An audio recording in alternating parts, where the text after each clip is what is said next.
y desde luego, pues esa es su punta de lanza, ¿no?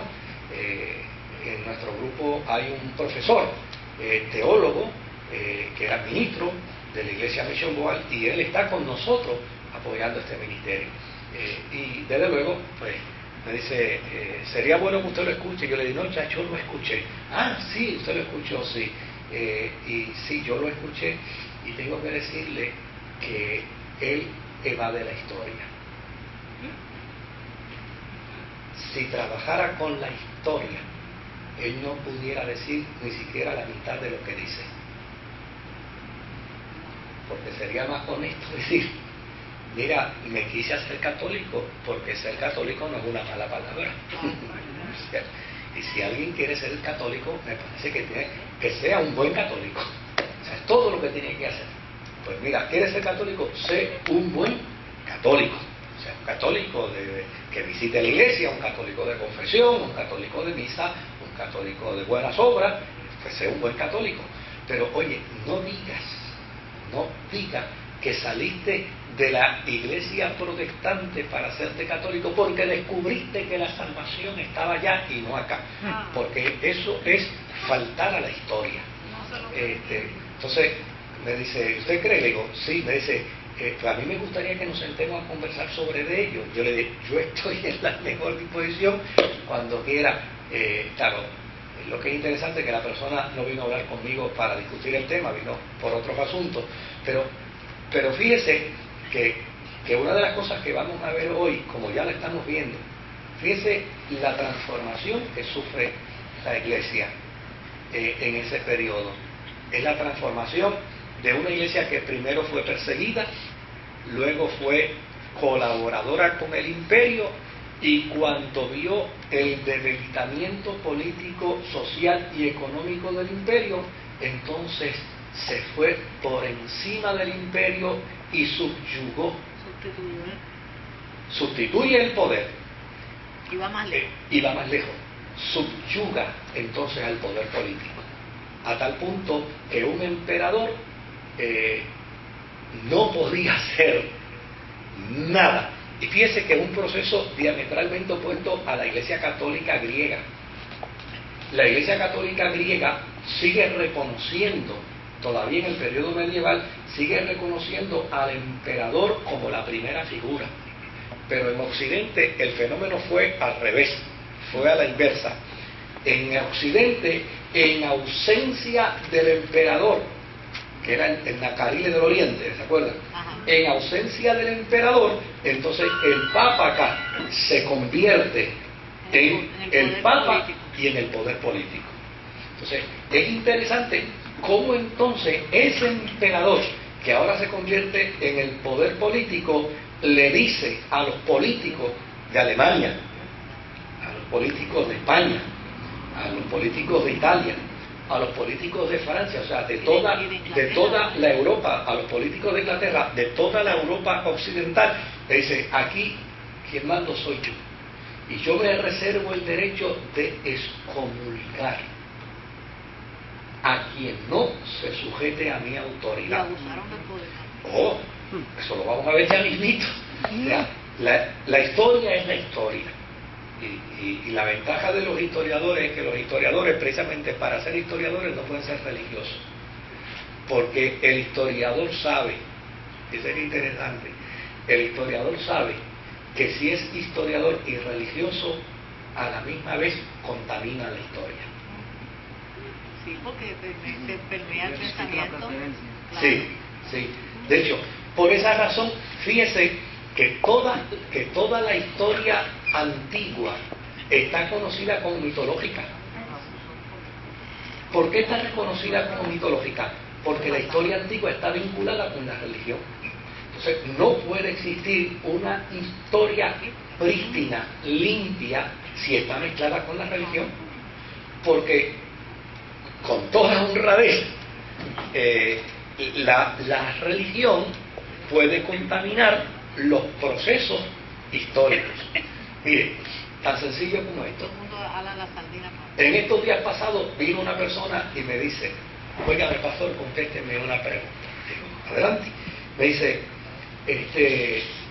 el Dios del Antiguo Testamento, ¿verdad que es un Dios distinto al del Nuevo Testamento?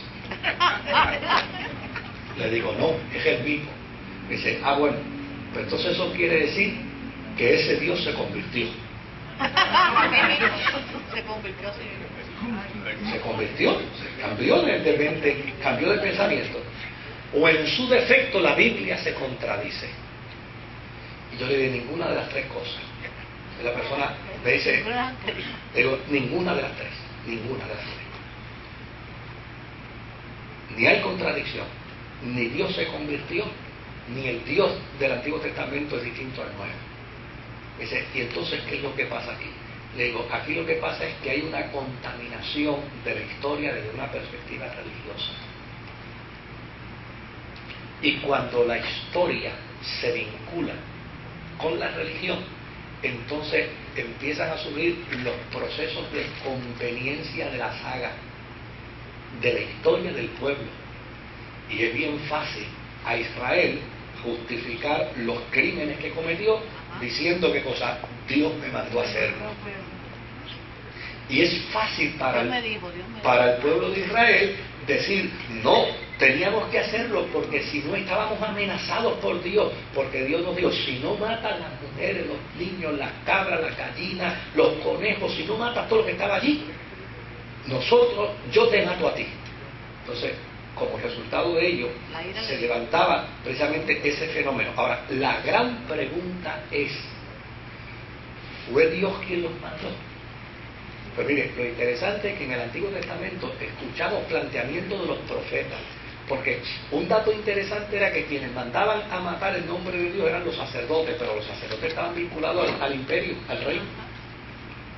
Pero cuando se levantaban los profetas decían, ¡ay de aquel que dijo, Jehová ha dicho! No ha dicho nada. Cuando Jehová no ha dicho nada.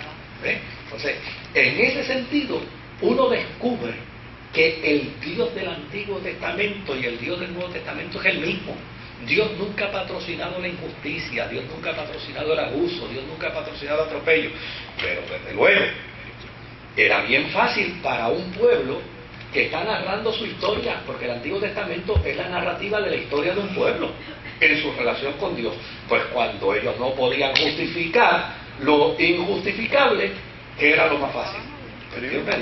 Pero si ahora mismo estoy acabando yo de atender una llamada telefónica de una persona donde un profeta fue y le digo, Dios quiere que tú diezmes, dice el Señor, pero no vas a diezmar en tu iglesia, van a diezmar en la iglesia mía, dice el Señor. Tremendo. Entonces, fíjese qué interesante, ¿no? Y aquí te voy a dar el número de la cuenta de mi iglesia y para que diezmes en ella, porque así es como el Señor quiere que tú diezmes. Entonces, cuando uno encuentra esos fenómenos, uno descubre, oiga, que si sucede hoy, también podría suceder en el pasado, porque el hombre sigue siendo el mismo. Cuando yo le doy la explicación a este hombre, me dice, bueno, pues entonces yo puedo adorar al Dios del Antiguo Testamento con toda seguridad.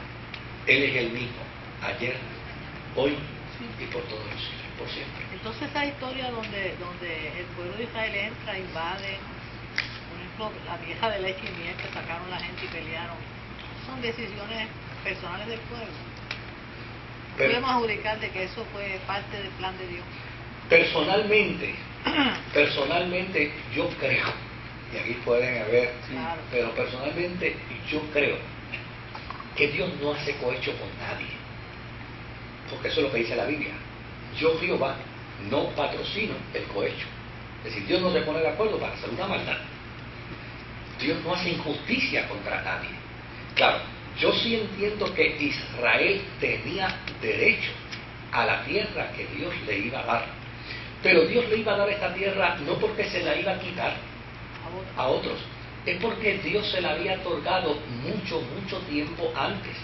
De hecho, uno de los datos interesantes de la historia de Israel es que cuando a Abraham se le murió su mujer Sara, la gente le regaló la tierra para el entierro y Abraham fue tan bobo que se la compró. O sea, era como el testimonio del pueblo, de aquellos pueblos, diciéndole, esto es tuyo, tómalo. Ellos se lo estaban cediendo, pero ni el mismo Abraham tenía conciencia clara de que aquello Dios se lo estaba entregando a sus manos.